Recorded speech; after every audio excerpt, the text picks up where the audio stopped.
Hello there. Welcome to ScottyTV. I'm Scotty. You're not. You know, I tried to dress like I did in the late 90s, like 2000s. You know what? Let's just... I tried. Doesn't look full. Alright. We'll just go with this then. Alright, so the reason I tried to dress like late 90s, early 2000s, because today, on ScottyTV, we are talking about two guys and a girl, or two guys, a girl and a pizza place. We will talk about that. I realized both of these are now. Try to make it look presentable. So, you notice there's a towel. On there. I'm currently recording. I'm recording this in October. This is going to go up on November 1st. Alright, and I think I'm going to put it at the 8 a.m. slot, just so it's the first thing that pops up, you know, for my channel that day. And I haven't decided what my background is going to be for November, or a regular background until I change it for December, and I don't want to do that and then have to reset up. So let's put the towel up there. I got the sets. So, two guys, a girl, in a pizza place. Two guys and a girl, formerly known as Two Guys, a Girl in a Pizza Place, which I always thought was a weird name. Ran on ABC from 1998 to 2001. I think.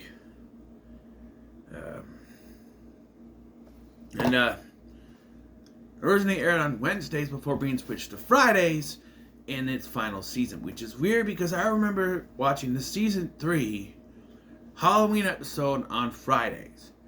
On a Friday. The only thing I could think of was that they aired the rerun on there. So, because there was no Halloween episode. Well, there was a Halloween episode in season 4, actually. I reviewed all 3 of the Halloween episodes, and we'll be reviewing the episodes for Thanksgiving, Valentine's Day, Christmas, and New Year's, all in different seasons. Season 2 had the most holiday episodes, by the way. They had one for Halloween, Thanksgiving, and Christmas, and Valentine's Day, and then season 3 only had Halloween, and Thanksgiving, and the New Year's. And then only Halloween in season 4. But I wrote down some stuff, just names to remember, because we're going to go through each season here and talk about. I've been practicing how to start this. So the show takes place in Boston, Massachusetts, and follows two graduate students, Pete Dunville, played by Richard Ruccolo, and Michael Bergen, played by Ryan Reynolds. That's right, Deadpool himself was in a sitcom. Yes. They both work at Beacon Street Pizza while not in graduate school. While they're not in graduate school, they work at a place called Beacon Street Pizza. Pete. Let's start with Pete. Pete is the straight man to Berg's funny man. Pete is the more neurotic, more serious, more always worrying person. Berg is the one, don't worry about it. Come on. Ooh, yeah, come on. You know, always ready to go at a moment's notice. Although things do sort of change throughout the series, you have to. It's called character development. Pete is, in season 1, Pete is an aspiring archaeologist. Really? Archaeologist. No. He's an aspiring, what the fuck is the word? What's the word? Account? No. Architecture. He's aspiring, he's an aspiring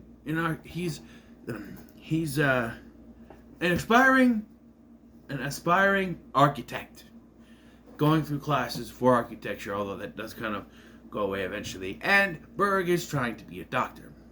The titular girl in Two Guys, a Girl in a Pizza Place is Sharon Carter, played by Traylor Howard. You may know from Monk, or Son of the Mask if you're unfortunate enough to have watched that film, as it is mine. And her job is that when the show starts anyway, is that she is she works a corporate job. She works for a chemical company. Is basically the one that has to cover everything up. And everything something covered up, they call Sharon. Which, as you imagine, we go from. There's a couple of different sets here. There is the Beacon Street Pizza place, the guy's apartment, and sometimes you'll get the hospital or an office for pizza interviews, or an office for Sharon to do something, and sometimes Sharon's apartment.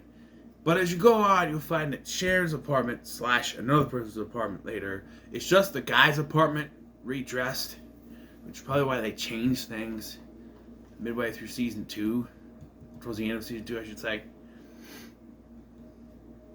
But yeah, during season 1, there are 3 major recurring characters that we never see again after season 1. It happens with a lot of first seasons. They throw stuff at the wall to see what sticks and what doesn't stick. I always felt that one thing here could have stuck, and the other 2 could have been gone. It doesn't matter. The first one to talk about here is Melissa, played by Jennifer Westfeldt. She is Pete's girlfriend. Now, the problem with Melissa is not the character exactly. She's fine as a character. The problem is ABC decided to air the episodes from season 1 out of order. So in the 5th aired episode, Two Guys, a Girl in an Apartment, her and Pete break up after Pete's not ready for her to move into their building. Which is weird because everyone lives in the same building by the time the show is over. And she breaks up because Pete's not ready for a big commitment. The issue is they aired it out of order. It was the 5th aired episode, wasn't supposed to be aired till later in the season. So as a result, they break up only to be together again a couple episodes later. And then be apart in another episode afterwards. And there's an episode which guest stars Carmen Electra, where Pete is delivering late night pizzas to her, and they think he's cheating on Melissa, and I'm sitting there going, they broke up? No, they're still together in this episode because out of order. Yeah. And no surprise, the character is gone by the end of the season, because she was supposed to be gone earlier than that, but yeah, when you air them out of order. Luckily, there was no cliffhanger at the end of the season. At least I don't think so. There wasn't any with cliffhangers, so it doesn't really matter, but, you know. Next to talk about is Bill, played by Julius Carey. Bill is the owner and proprietor of Beacon Street Pizza. He's the tough, stern boss for the guys. Comes across like one of those authority figures that could also be like a father figure to the guys, even though we do meet parental type figures. Although I don't think we ever meet Pete's parents. His grandfather, sure. Meet Berg's parents. Sharon's dad. Johnny's sisters. But never Pete's parents. Bill is the one character for season 1 that I think should have stayed, because not only is he a great character, I feel like without him there in season 2, there's a big hole in Beacon Street Pizza. There's no manager. The guys just come and go. There's one episode where there's another guy named Mikosh or something, but he quits the pizza place the same episode that he's there, so I don't know. But Bill is a great character. He's one of those guys. He has a great delivery in the episode with Carmen Electra, because Berg is trying to ask out Carmen Electra, and Pete doesn't want him to because he realizes he might have feelings for her, but he's also still dating Melissa at this point too, so he's just jealous. Oh, if it doesn't work out with Melissa, maybe her. So they both take off at different times there. And Bill's reaction when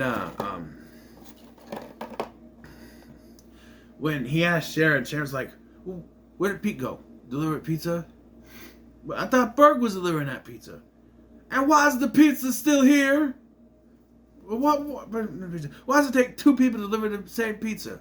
And why is the pizza still here? I love that movie. But yeah, Bill was a great character, and to me, I missed him after season 1 because this felt like there was something missing. Yes, he wouldn't have been prevalent after season 2, but he would have brought something. And it also, his absence also makes obvious what they were going for after season 1, but we'll get to it. The final character to talk about in season 1 is Mr. Bauer, played by David Ogden Stiers. You know this guy, right? He's Cogsworth from Beauty and the Beast, a million other voices. The Russian guy from Jungle to Jungle. He's Splendid! He's been in many things. MASH. And he is great here as Mr. Bauer. Mr. Bauer has a running gag. And that is that he likes to recount people. He likes to regale people with tales of his past that are all plots of movies he watched recently. That's right, movies like Grease and Flashdance, Footloose, Indiana Jones, and the Raiders of the Lost Ark, movies like that. They even go as far as to say, one episode, he gets the sports channel and thinks he's Brett Favre and tackles people in the pizza place. Yeah. It's a fun gimmick, but I understand why the character was cut, because how do you go with that? The only way you could do is to take that away from him, and if you do that, there's really not much with this character anymore. So I could see why that character was dropped. Speaking of running gags, during the first part of the season, Berg has a running gag. While also trying to become a doctor and work at Beacon Street Pizza, he's trying to make extra money by doing these experiments. He's taking, like in the first episode, he's doing an inhaler, even though he has no ailments. He's just seeing how long he can go before he gets some kind of result. Or he's wearing these special shoes that talk to him and encourage him. Or he's put on this special lotion that's actually meant for women, and it contains estrogen, so he becomes very feminine. Stuff like that. But that is dropped halfway through the season, I think, because again, they're out of order, so who knows. But I started to notice that, hey, they're not doing that anymore. Which I also understand, because it would be something that I had to keep thinking of, and after a while you probably run out of stuff, and it probably did as why I stopped. Season 1, also because of being aired out of order, was very standalone-ish with its episodes. A lot of times there wouldn't be any kind of follow-through with the next episode, if at all, because of the standaloneness of each episode. It wouldn't become episodic until Season 2. Now, Season 2, while I enjoyed Season 1 overall, I think Season 2 was a bit of an improvement, although it did work. And watching through Season 2, I noticed quite early on that they were really struggling. I mentioned this in the Halloween episode. The finale of the Halloween episode takes place at the pizza place because the show is called Two Guys, a Girl, and a Pizza Place. This is why they changed it. They have to try to apply the pizza place to everything. Like, jumping ahead, there's a proposal done at the end of the season that's done at the pizza place because it's called Two Guys, a Girl, and a Pizza Place, so you have to work that in. So we'll do it at the pizza place. There's a lot of times where we're going to do this at the pizza place because it's Two Guys, a Girl, and a Pizza Place, and I think that's why they changed it after this season, because why do you got to keep working in the pizza place to everything? And one character already quit anyway. So starting this season, we got 3, technically 4 more recurring characters that would 3 that would become long-running ones, and 1 that would just show up here. I'm going to start with that one. We have Cayman, played by Maury Ginsburg. Cayman was introduced as a rival to Berg in medical school. But as quickly as he shows up, he's gone again. Then comes back, and then it's gone again. We never see him again. He shows up in the first 3 episodes of Season 2. It's killed off during the Halloween episode. Remember when I talked about the Halloween episode and there was the guy at the beginning that gets killed? That's him. I didn't realize who he was at first. I didn't know he was important. Apparently he was. And then he disappears. There's a reason for that. We'll get to it. And then the third to last episode of the season, he shows up again, and then he's never seen from again.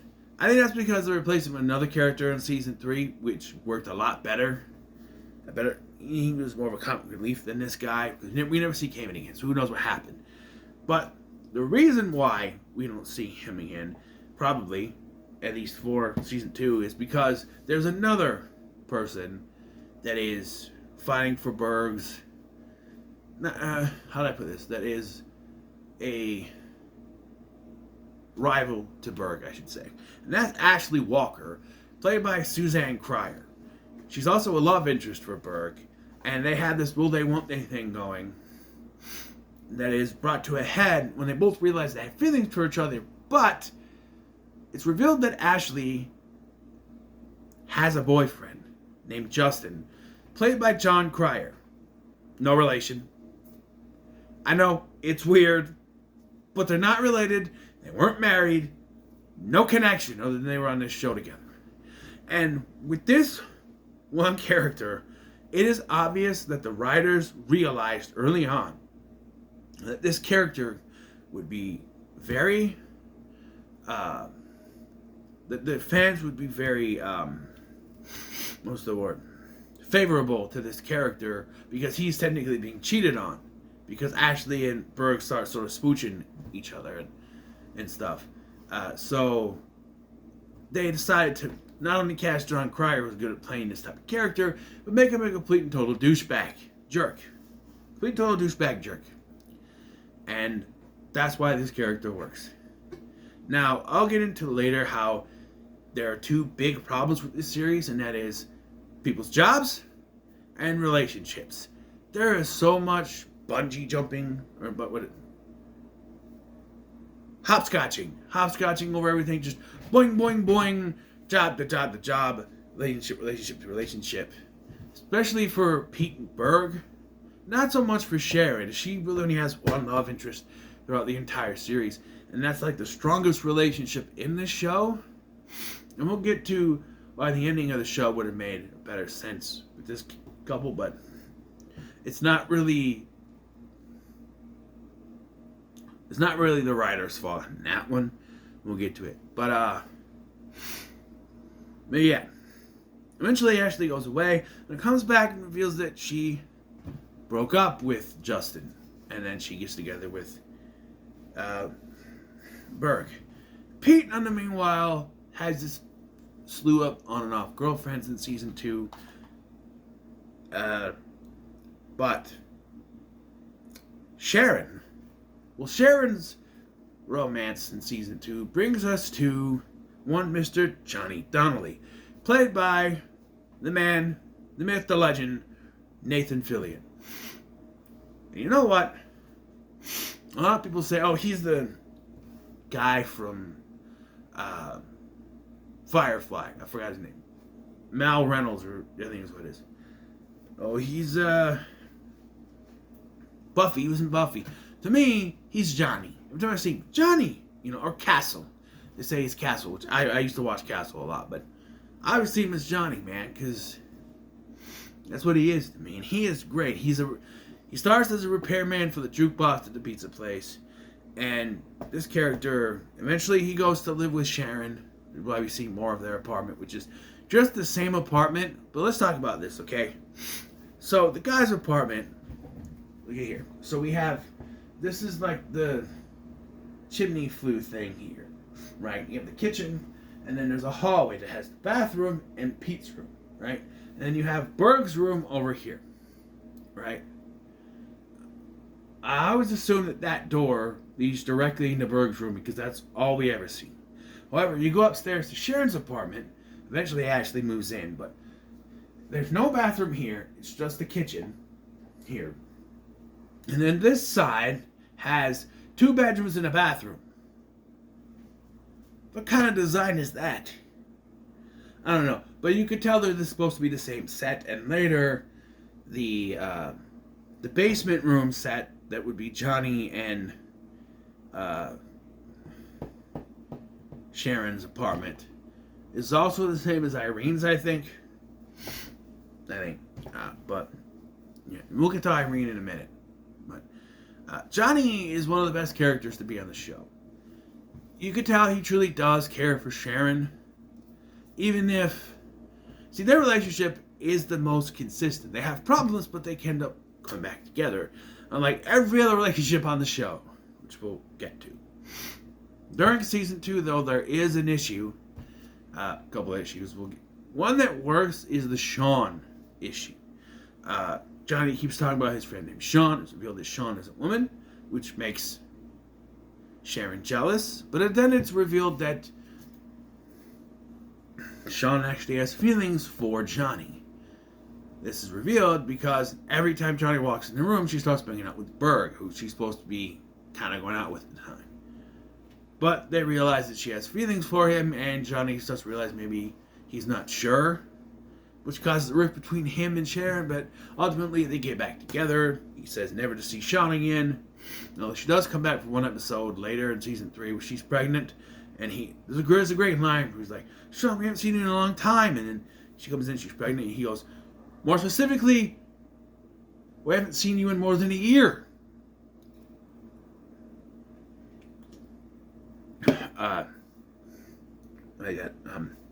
That works.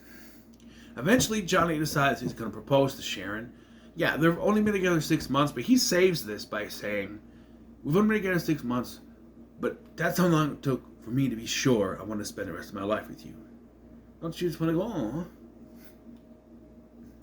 But this leads to the other love triangle that doesn't work. So, the episode with Sean takes place on the Valentine's Day episode. And towards the end of the episode, Pete consoles Sharon. And they end up kissing. Despite the fact that neither of them have ever shown any sort of attraction to each other before this. This happens. And now, Pete is not sure whether or not he actually has feelings for Sharon or not. He realizes he might have feelings for her. And then Johnny decides to propose to her, again, at the pizza place. But Pete decides, hey, I gotta tell Sharon. And just when Johnny asks her to marry him, Pete shows up, she turns around, and she becomes unsure and runs off.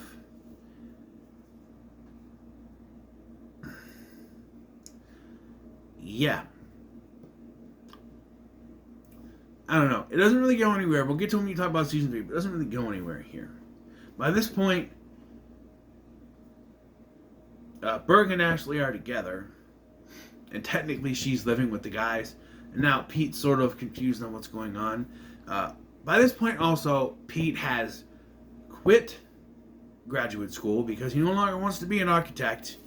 No. Then he gets placed at this agency for placing people in jobs. When the guy tries to place him there, it's Ted from Scrubs, by the way, tries to place him in a job where he says according to this aptitude test thing that he filled out, the only good work he could get, the only thing he's good for is food service or architecture, because of course. But he helps the guy get a voiceover job for a commercial, and he gets to take the guy's job. This is the start of Pete jumping from job to job to job to job to job. Again, I guess it's mostly him that jumps from job to job. Everybody else has a consistent job, but he jumps from job to job to job to job to job to job. But, yeah. Before we get into season 3, though. Following this, he decides to quit the pizza place after quitting graduate school. He quits the pizza place, he wants to move on, and he gets this job, that sort of thing. So, we gotta talk about one more character. Irene, played by Jillian Bach. Now, she first appears in a flashback in the episode Two Guys, a Girl, and a Graduation. This is the episode where we find out that Sharon never graduated college because the guys never paid off her parking tickets, which, is that really a thing? If you have parking tickets, you can't graduate college? I don't know. I'm no expert on that. I never went to college. I don't know how to drive. So, This thing. But we also find out by the flashbacks. So she thinks they bought it on an expensive bottle of champagne. They claim some random girl gave it to them, a girl they don't know or don't remember who she is. It's revealed that this girl is Irene, which made me go, "What, yo?" You know, Irene, because I forgot. Right? It's been a few years since I've last watched this. The only issue I have is that there's no real reintroduction of this character. She shows up at their dorm room, which is just the same set, redecorated. How did they think we wouldn't notice? Anyway, and he gives them this bottle of champagne. It's revealed, though, that they actually spent the money on Sharon's dad, who is in jail. They paid his bail. They bailed him out. So, that's what I never told him. But eventually, the truth does come out. But that's where she's introduced. And then we are reintroduced to her again in the Valentine's Day episode. And where she goes on a date with Pete and then disappears again. Until a few episodes before the end of season 2, I think. She becomes recurring and is in almost all episodes of season 3 as a recurring character. Becomes regular in season 4. Becomes more prominent as the series goes on, I should say. But yeah, it's weird. She's just living in the same apartment building, and again, the guys probably don't remember her as the one who gave them the champagne, but we saw that. They showed us that it was her, and that's never connected at all. So after season 2, they decided to sort of overhaul the series. And they changed the name Two Guys and a Girl. They have a different opening and a different theme song now. The original theme song was like or something like that. Well, the new one,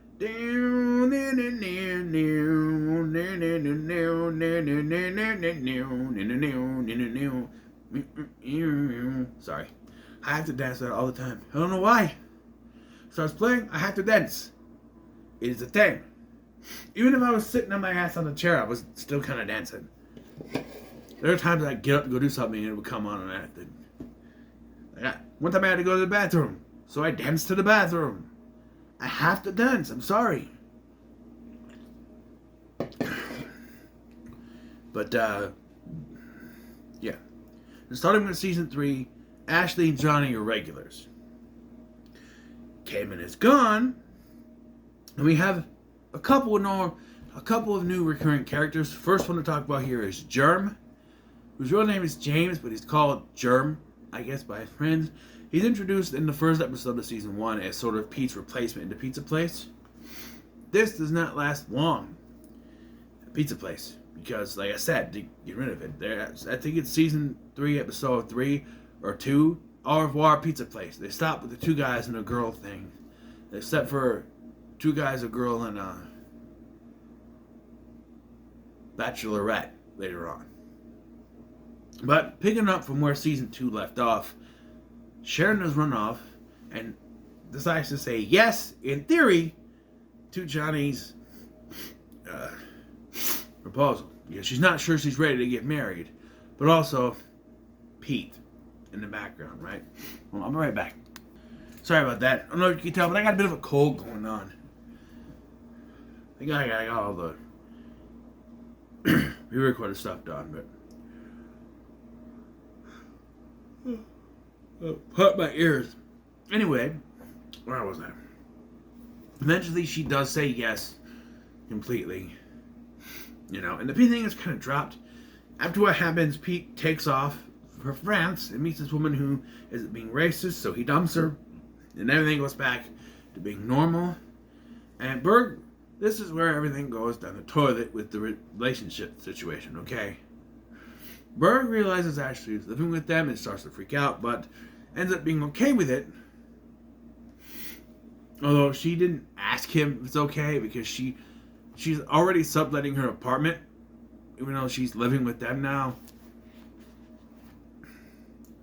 But, then things seem to calm down between the two of them, And Burke thinks that there's nothing left in their relationship, so he breaks up with her, which breaks Ashley's heart. Now, this is where I started to say that the writers had no idea how to write relationships. It was good in season 2. They had the whole boyfriend thing, will they, won't they? They finally get together. She left her boyfriend, who we know is a jerk. She still left her boyfriend, right? She had a boyfriend, she had a relationship. She broke it off with him. As far as we know, he only became a jerk when he felt threatened because of Burke, right? So, of course you're going to get defensive and angry at the guy, right? And that's the whole point of that character, is we're supposed to hate him, so we cheer for Burke. But also, in the back of your mind, you got to think, is he only a jerk because of what's going on with Burke? Most likely. Right? So now you got to think, this whole thing with Justin and everything goes nowhere.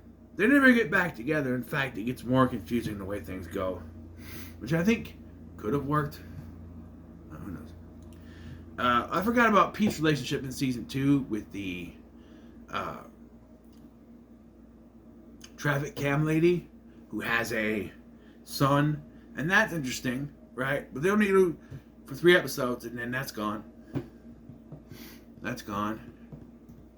I don't know. They just... Johnny and Sharon are the most consistent. And stuff with plot points, too. They don't know how to write plot points. As for jobs, Pete is placing people in jobs until his boss decides that she hates him for no particular reason other than she does. She gives him until 5:30 to place someone in a cosmetics job, so he chooses Sharon. Only they don't like Sharon, so he goes to try to convince them, and he ends up getting the job. That's right. He becomes the cosmetics guy, the vice president in cosmetics or something. I'm pretty sure you have to go to school for that, but whatever. Whatever. That's thrown out when Pete eventually decides he wants to be a fireman. Yeah, which is where we're introduced to another recurrent character in this, Marty. That's right, Marty. Becomes Pete's love interest towards the end of this season. He was another firefighter. At the end of the season, Pete and Marty go off to firefighter training school. And that's their ending for that. And after season 3, Pete's cosmetic job is never mentioned again. It's brought up a couple times after he becomes a fireman, and then once the season is over, they're like, nah, we're not talking about it anymore. At all. Back to the pizza place. How does that go down?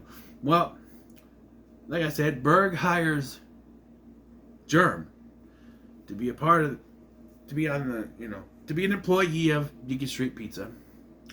And because he is supposed to be younger than Berg, just that Andrews, party man cop from Cabin Fever. I think he's younger than Ryan Reynolds.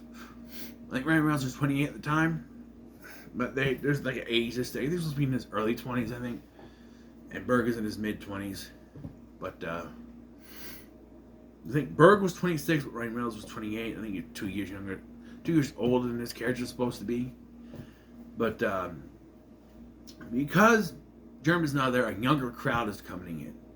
And eventually, they have a band there, which ends up being Blink-182. And of course, they perform naked, because it's Blink-182. So, yeah, they play What's My Age again, which is pertinent, because this is when Berg realizes he's gotten too old for this kind of lifestyle and walks off. He quits the pizza place. That's the last we see of it. Although there is some confusion because Germ ends up working as an orderly at the hospital, and they never mention what happened to the pizza place. In fact, in season 4, they mention a coffee place on Beacon Street, and the set looks kind of familiar. So I'm pretty sure they just repurposed the pizza place set.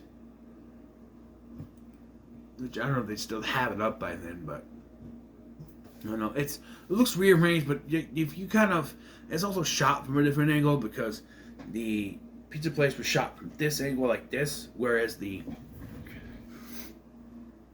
coffee shop is shot from this angle, kind of to the side, you know, an angular kind of thing. But yeah. So Irene becomes more prominent. She's obsessed with Pete. Pete shows no affection to her, which stays a thing. Yeah. The entire series, he shows no affection to her at all. And then, yeah.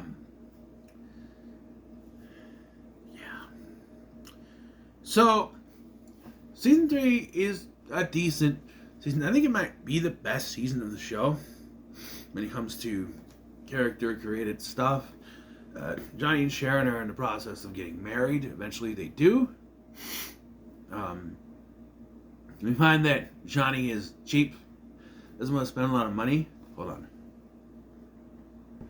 When you got phlegm, you need to turn off the camera and get rid of it. Anyway, Johnny is a penny pincher. He's trying to save as much money as he can because he eventually wants to buy him and Sharon a house. At the end of the season, he and Sharon get married on the roof of the apartment building because they didn't have a set. I don't know. Robert Goulet comes back for a second appearance after showing up in the Christmas episode, I think it is. And he does the ceremony, so I guess he's ordained. I guess. Johnny and Sharon get married. And Pete and Marty take off. There's a brief love triangle thing between Pete, Marty, and Berg, but that doesn't go anywhere. And Pete and Marty get together and they go off to fireman boot camp. Firefighter boot camp, excuse me. This woman. And this leaves Berg and Irene to they're sort of left together, dancing together, and season 4 picks up with them in bed, so they hooked up. And season 4 might be my most conflicting season. There's some good things. I had a laugh consistently through each and every episode, each and every season. Got me laughing out loud. There's a lot of... That's why I love this show, because if you can make me laugh out loud at least once per episode, I think you're doing a good job. There's a lot of times that happens. Usually once per episode. But this might be the most consistent when it comes to plot points. So, in the season opener, Berg and Irene have slept together, but they don't want it to be a relationship, but then they still end up sleeping together and eventually decide they're going to have a relationship. Everyone else in their building, which, by the way, what happened to the other tenants? It's just everybody we know finds out, except for Pete. And eventually Pete does find out, and then, who knows? Relationships, what is that? They break up, but they get back together because they want to be together. They are together. There's not what they think with them, but they end up getting together only for then this random girl named Katie to show up. And Berg thinks it's fate, so he decides to go out with her. However, when he kisses her, he feels nothing and goes back to Irene and feels compelled to tell her that he kissed this other girl, despite the fact that Ashley has told him not to do this, which I know. You should always be truthful with someone. But I agree with Ashley here, okay? Because here's the thing. I've seen this before. Oh, she kissed me and I felt nothing. You still kissed another woman. Whether or not you felt nothing, you still kissed another woman. It's a lose-lose situation. But he tells Irene, and she gets together with the only new recurring character in season 4, Roger, played by Dion Baccar, or Squeak, from Basketball. He's a mailman. Wasn't he? Oh, he worked for the gas company in that movie. He shows up maybe once early on in the season and then is like consistently in every episode. The last 5 episodes, I think, he becomes sort of a rival for Berg. And Then when the finale gets there, we'll talk about it. Meanwhile, Johnny and Sharon buy a house. Or Johnny buys a house for Sharon as a wedding gift, and they're going to fix it up. However, partway through the season, Pete burns it down because he improperly disposed of a smoke detector box. Yeah, apparently he threw it in the other room, which is next to a furnace, which he thought was in the basement, which it wasn't, caused the fire. That plot point is thrown out. They never mention it again. He brings it up that I burned down your house. There's no repercussions for that. They just move on from that in the next episode. They forget about the house. It's gone. So, one thing I got to mention is, after Berg and Ashley break up, she is dating baseball player Nomar Garcia Parra, who plays himself. Towards the end of season 3, Pete makes a joke that she and Berg are still have feelings for each other, so he breaks up with her and then switches teams, I think, or it's hinted at. So they break up. And then, partway through season 4, Marty reveals that she's dumping Pete because she met someone else. Nomar Garcia Parra.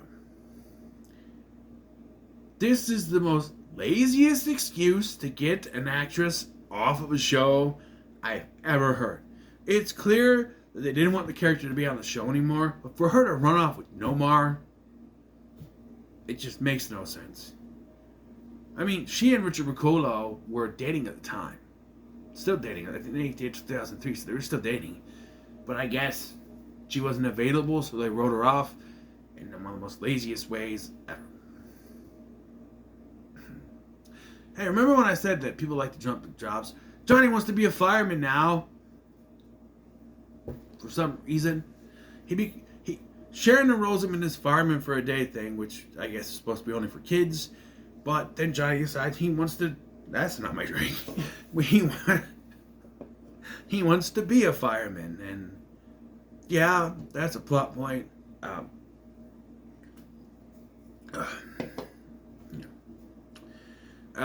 Pete's love life, though.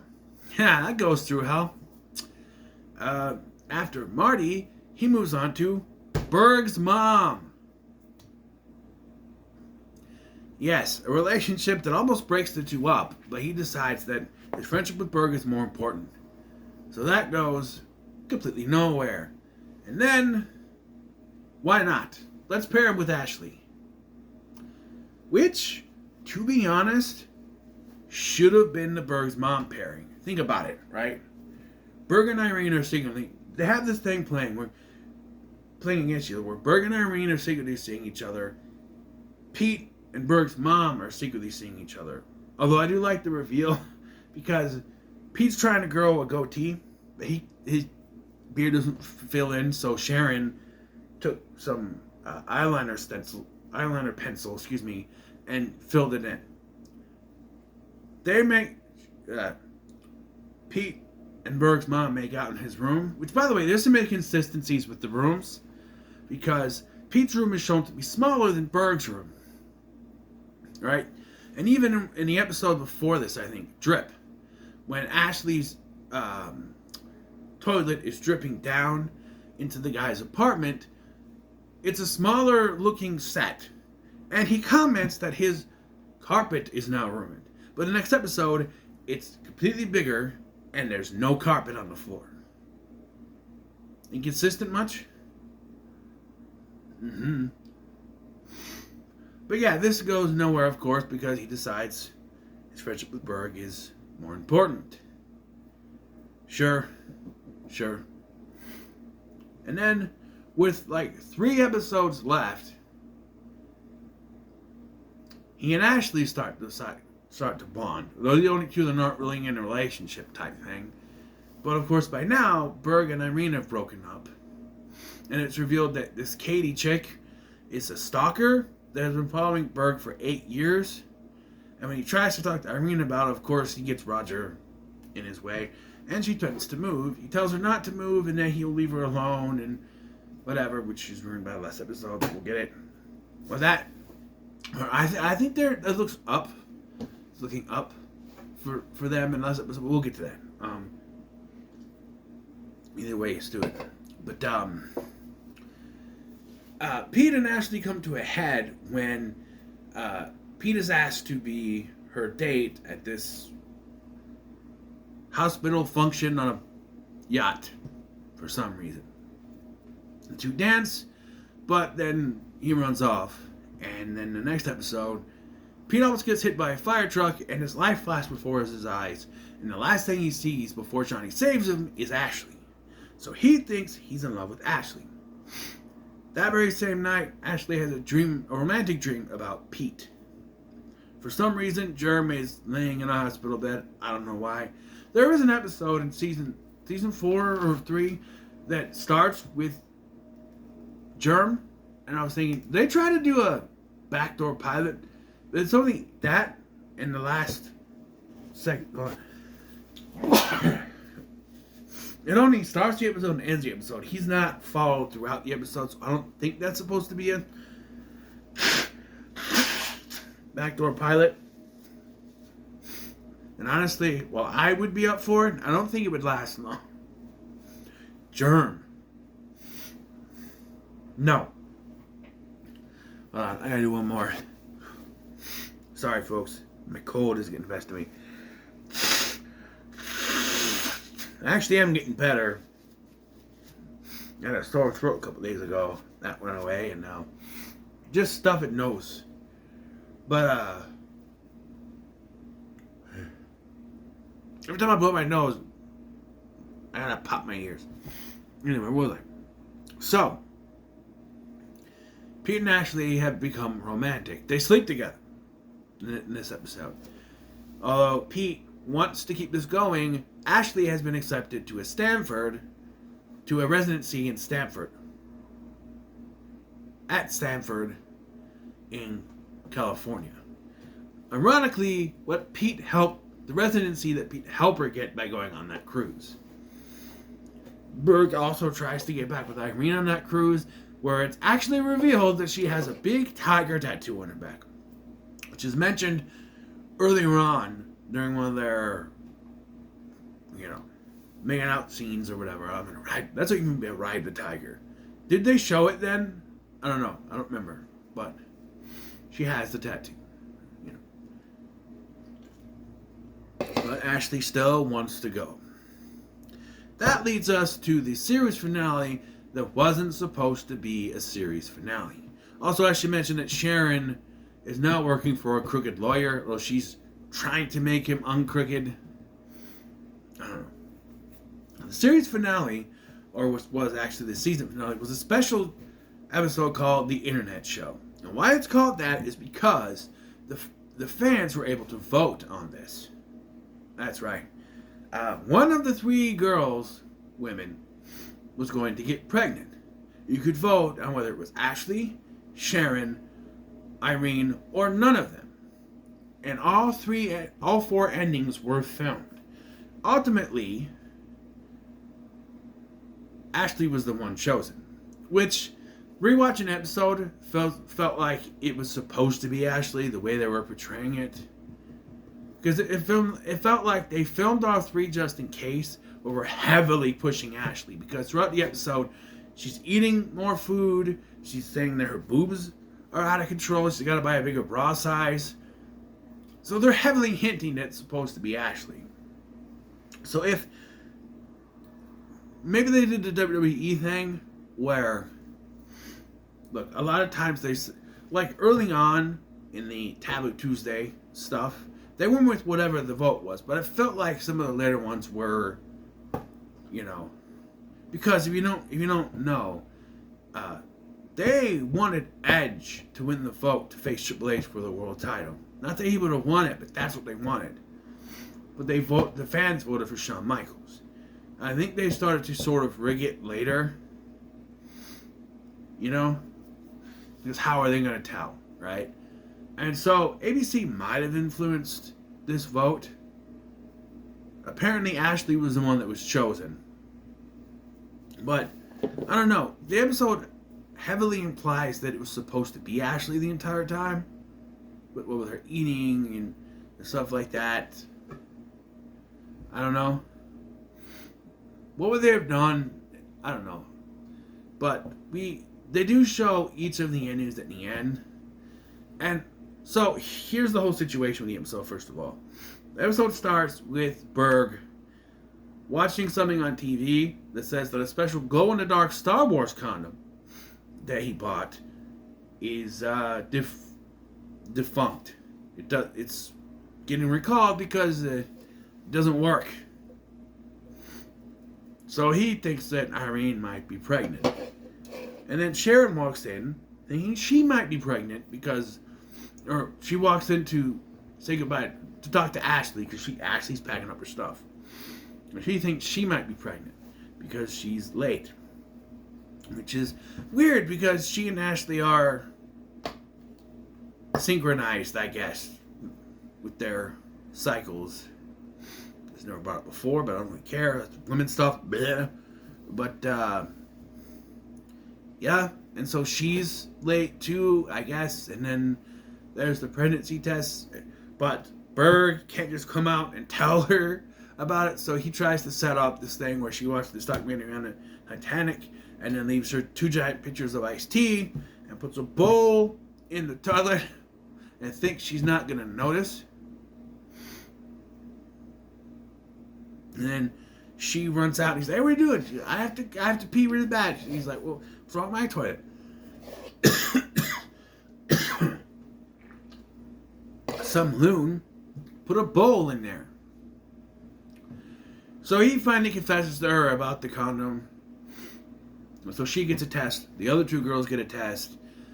Johnny is in the hospital because during a fire, he gets trapped under some wood. He's not really in any danger because the fire is out, which is weird. Pete comes in looking for him. I gotta go back in. Like there's some kind of danger, but there's no fire. It's just all burnt out. So he'd just be laying there underneath this heavy piece of wood all night. But so they're all at the hospital anyway, which is kind of funny because the 2 ladies bought the pregnancy tests, but they're at the hospital, so they can just ask for one. But yeah. So the ending as aired ends with Ashley saying yes, but she's still gonna leave, and she takes off.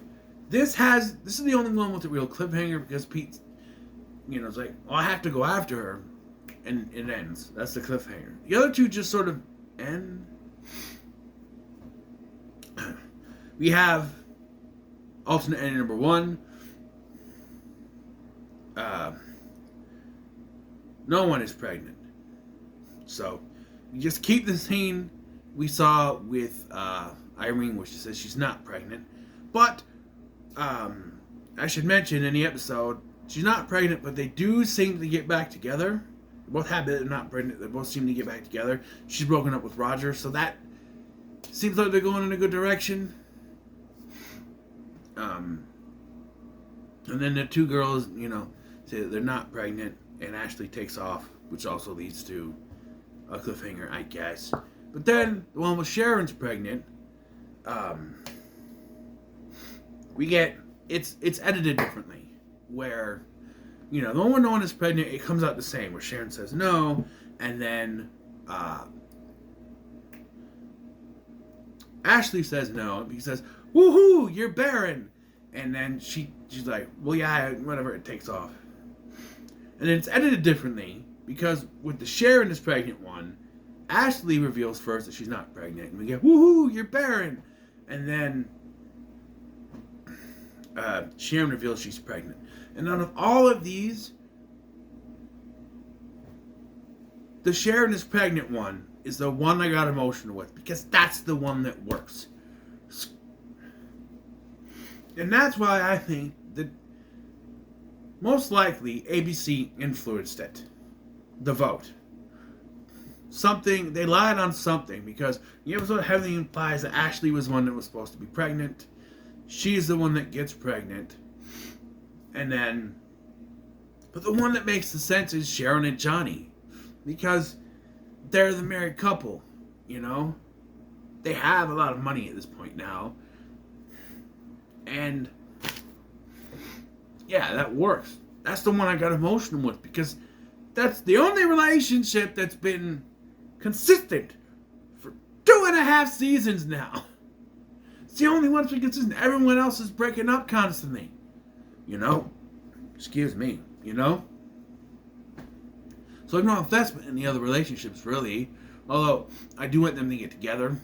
But I have no big investment like with them, right? So, yeah, the only one that really works is Sharon and Johnny's ending.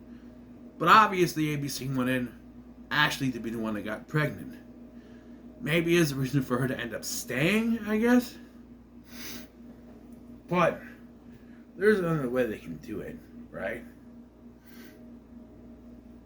No, but that's how it ends. There's no big finale. That's how it ends. It's a cliffhanger. Now, how would I have continued this? Well, obviously, Ashley doesn't leave. And actually, I would have, I guess, if she's pregnant, fine. But there's another way you can do it, right? Pete shows up to the airport to stop her, but she's not there, and he's afraid that she's already taken off. So he leaves, he goes back home, and when he comes back, maybe the whole first episode is him trying to get to her, and he thinks she's already taken off. They say that the flight already took off, and he's late, or whatever. He goes home, and she's there waiting for him.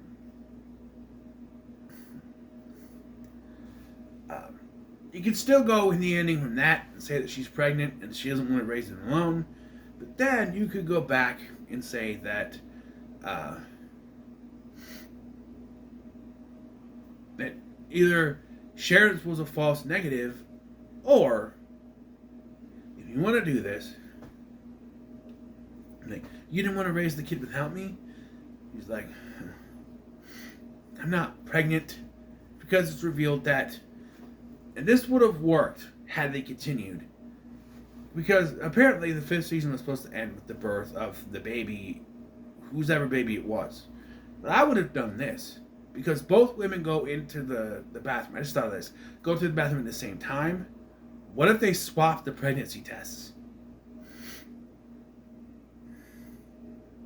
You know? And this could be hinted at, because we get a hint. You know, she bought a $50 pregnancy test. And you could have Johnny comment, wow, she really went all out for the pregnancy test, huh? She got a $50 pregnancy test, which we know was not true, because we know that Sharon bought that one. Well, they just swapped them. I don't know why they would swap them, but mess with Pete, maybe? I don't know. Maybe Sharon wasn't ready to announce it yet, but you could have it be a part of the season. I don't know. But it makes more sense if Johnny and Sharon are having the baby. Whatever. And I would also frame season 5 as the final season, the birth of the child being the end, you know? And reveal that they have to move. Well, they're moving into Ashley's apartment, but I could also work with her moving back with the guys, you know? But, like, they gotta move to a house. They finally got their house, they're gonna be happy, that sort of thing. I don't know, but the show ends on a cliffhanger. Who knows where it was gonna go? That's how I would have had it go. But yeah, I think the show was pretty good. This is a very long episode, almost an hour. But I think the show was pretty good, in retrospect, right? And again, these ScottyTV episodes are supposed to be a bit longer. I know you don't want to sit and hear me ramble for an hour, but there's a lot for me to talk about. You know, I thought this would be like 40 minutes, but you know. Yeah, so what are your thoughts on 2 guys and a girl / 2 guys and a girl pizza place? Let me know in the comments below. I was getting between a guys and a girl in the title. Thank you for watching. I'm Scotty, and I'll see you in the next one, which, by the way, is the start of a new series I'm going to do on Nickelodeon shows. That's right, I'm finally gonna pull the band-aid off and start those. But first up,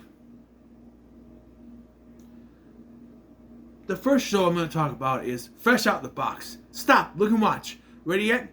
Get set. I'll see you in the next one.